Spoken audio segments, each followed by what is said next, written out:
Welcome back. Officer Jeb Fay of the Bluffton PD is with us today to discuss the importance of focus when behind the wheel. Officer Fay, thanks so much for being here. Thank you for having me. So distracted driving is something that most of us have unfortunately been guilty of at one time or another. How do you define distracted driving exactly?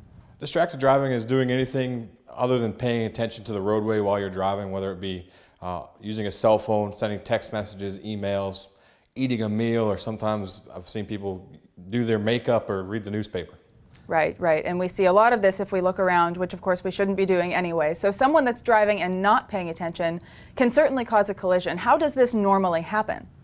Well, what happens is if you take your eyes off the roadway when you're traveling, for instance, 55 miles per hour, if you take your eyes off the roadway for approximately 5 seconds, you travel the distance of a football field. So what happens is people aren't paying attention to vehicles around them, pedestrians, the roadway conditions and stuff like that. So they have delayed reaction time and oftentimes rear end other vehicles or aren't able to react to vehicles pulling out in front of them. Right, right. And certainly things that occur that weren't there maybe in your field of vision initially. So can you share with us some statistics on the effects of distracted driving exactly? Yes, ma'am. I have some statistics from 2015 from the National Highway Traffic Safety Administration. According to them, 3,477 people were killed in 2015 as a result of distracted driving. My goodness. 391,000 were injured, and over 660,000 admitted to distracted driving while behind the wheel. So as far as trying to mitigate this, what laws exist currently in the state to help prevent the issue, and are those regularly enforced? Well, South Carolina does have a sending a text-based message while driving law. It is regularly enforced. It is difficult to enforce because oftentimes people see a marked patrol car beside them or behind them and put their phone down. We also have having a TV screen forward of the rear seats law that doesn't allow people to have a screen in the front seat while driving, and that also is forced on a regular basis if it's seen by an officer while they're on patrol.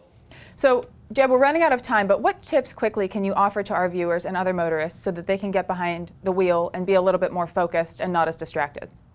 Put the phone down.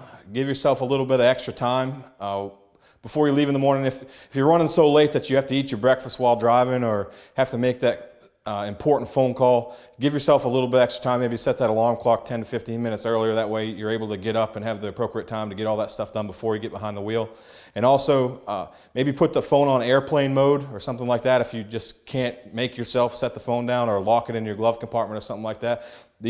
Sending a text message or email or something like that isn't worth your life, and it sure isn't worth the hassle of being involved in a collision, receiving a citation, or if you get in a crash, your insurance rates are going to go up. So all those things are negative. It's not worth that one little text message. Absolutely, certainly not worth it. This is something that, of course, we all need to take very seriously. Thank you for your service and for being with us today. Thank you for having me.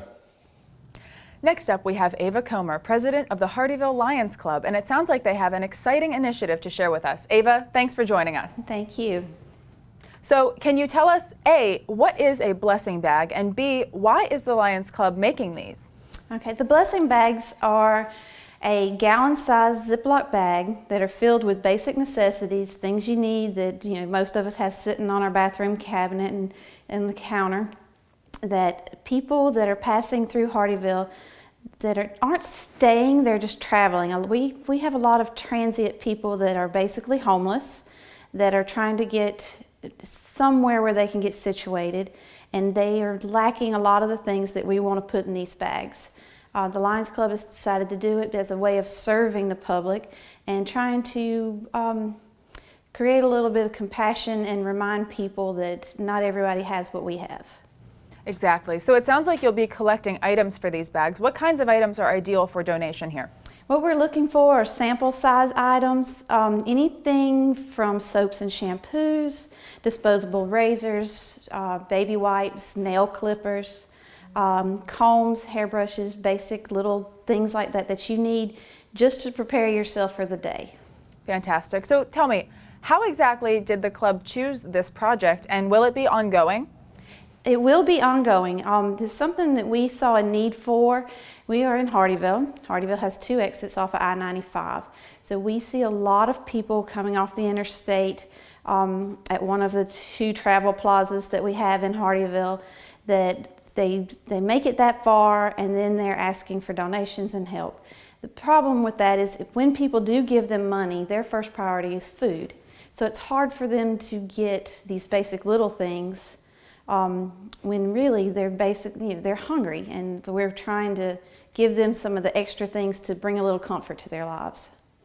Exactly, exactly. So you mentioned the exits and people sort of passing through. How exactly are the blessing bags distributed?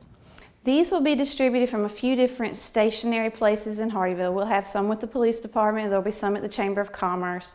We have a few other places, some churches and some other organizations that'll be handing those out. Places where people go for help initially. They will also be in the cars of some of our members. So we'll have one in the console or one in the trunk, and if we pull up to a red light or a stop sign and there's somebody there that looks like they could use those items, we just hand those out the window, and it's a simple gesture that lets somebody know that we care. Well, what a wonderful project and service to this community. Ava, thanks so much for coming on today. Thank you. After the break, we'll be hearing from John Kirkland, President-elect of the Bluffton Rotary Club and Chair of this year's Mayfest. Don't go anywhere.